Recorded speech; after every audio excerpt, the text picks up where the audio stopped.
तो दर्शक बंधु मैंने विदा होते कोच गंभीर टेस्ट कोच पदवी भारतर नुआ कोच रूप में बीबीएस लक्ष्मण को डाकरा पड़ी भारत टीम पर। पूर्वतन भारत क्रिकेटर बीबीएस लक्ष्मण पूरा फिट अच्छा भारत टेस्ट टीम कोच होगापी। बर्तमान बीबीएस लक्ष्मण बेंगलोर स्थित सेंटर ऑफ एक्सीलेंस रे डायरेक्टर अच्छा सेठी से भारत खेलाड़ी को फिटनेस क्लीयरेंस दिखती। जिते भारत खेलाड़ी सेठी फिटनेस रिपोर्ट पर जाती। लगातार बीबीएस लक्ष्मण को टेस्ट हेड कोच बनवाई बीसीसीआई निजर प्रक्रिया जारी रखी, किंतु बीबीएस लक्ष्मण बारंबार मना कर कहते गंभीर कोच रुहतु टेस्ट भी आ मते सेंटर ऑफ एक्सीलेंस रे काम करिया दियो। किंतु ए भारत टेस्ट टीम रे पानी मुंड उपर पड़ी। 2027 WTC फाइनाल बहुत ही पाखे गलानी। भारत जाइए नंबर 6 को पड़ जाइए WTC पॉइंट्स टेबल 2025-27 रे। भारत को बाकी 9टा टेस्ट मैच रु 7टारे विजय हासिल करिया पड़ो चलित WTC साइकल ले। ताहाले जाके विश्व टेस्ट चैंपियनशिप रे फाइनाल मौका पाई परियो भारत खेलिया फाइनाल। बाट बहुत ही कठिन अच्छे। श्रीलंका माटी में 2टा टेस्ट मैच, न्यूजीलैंड माटी में 2टा टेस्ट मैच, ऑस्ट्रेलिया सहित 5टा घरोई टेस्ट मैच खेलिया पड़ो भारत को। सेथेरु 7टा टेस्ट मैच रे विजय हासिल करिया पड़ो समुदाय मिसेकी। गंभीर को अधीन में भारत टेस्ट टीम पूरा बर्बाद हो सारी। एबे जदि टेस्ट हेड कोच न बदला जाए भारत 2027 WTC फाइनाल खेली पारिबो नहीं। गंभीर को अधीन में भारत मात्र गोटे ही टेस्ट सीरीज जीति जेभेरु गंभीर कोच होती से वेस्टइंडीज विपक्ष 2-0 रे। बाकी न्यूजीलैंड सहित भारत परास्त होता क्लीन स्वीप रे जिते निजर कोचिंग आरंभ करते कोच गंभीर भारत पर। ऑस्ट्रेलिया ठारू 3-1 हारिला भारत। साउथ अफ्रिका विपक्ष 2-0 हारिला भारत। इंग्लैंड सहित मात्र गोटे ही सीरीज ड्र होती भारतर 2-2 रे। कोच गंभीर को अधीन में यही सब जिनस घटी जाइए। टेस्ट निया सबुजाक निष्पत्ति गंभीर को द्वारा सबू ही बैकफायर कर भारत को। भारतर चयन समिति सदस्य आरपी सिंह जहाँ भी संतुष्ट नहांती कोच गंभीर का कोचिंग जोगु। गंभीर निज आड़ू त्यागपत्र भी दौना टेस्ट कोच पदवी। कहते बीसीआई यार निष्पत्ति नब मु रही ना नहीं। गंभीर उल्टा कहते तो मैंने भूल ना मो अधीन में भारत इंग्लैंड टेस्ट सीरीज ड्र कर।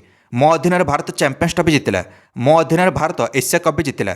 तो गंभीर जापार बोते व्हाइट बॉल और रेड बॉल फरक कौन। एणिक साउथ अफ्रिका विपक्ष टेस्ट सीरीज रे लज्जाजनक 2-0 परास्त पर गंभीर कहते एटा ट्रांजिशन पीरियड चलती।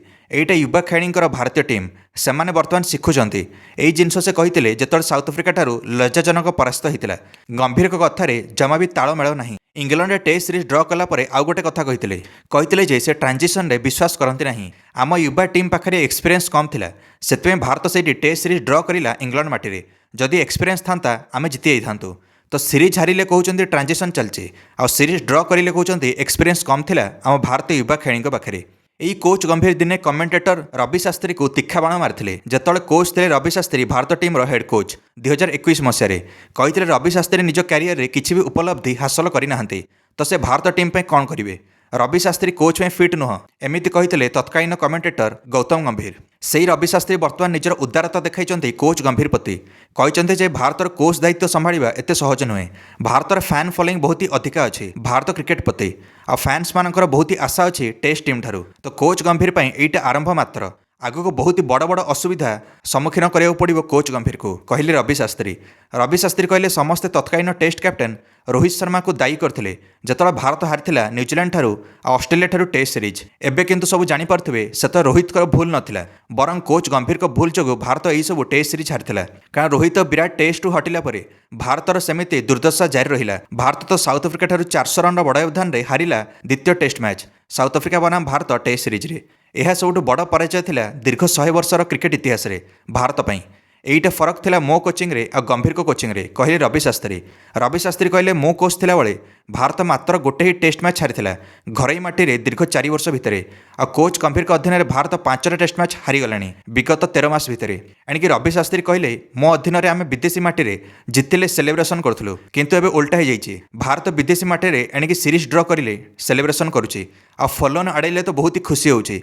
एमती चिंताधारा भारत टेस्ट टीम नाला जिते मु कोच थी कहले रवि शास्त्री। तो भारत टेस्ट टीम बहुत ही तलू खसी जाइए कोच गंभीर के अधीन में। आमको गोटे एमती कोच दरकार जे भारत को भल प्रदर्शन कर टेस्ट फॉर्मेट रे निजर दबदबा देखा पार्थो। किंतु कोच गंभीर यह कर सफल होना बर्तमान। तो कोच गंभीर तो भारत खेलाड़ी संपूर्ण दोष ठेलुंट निजे भूल करी।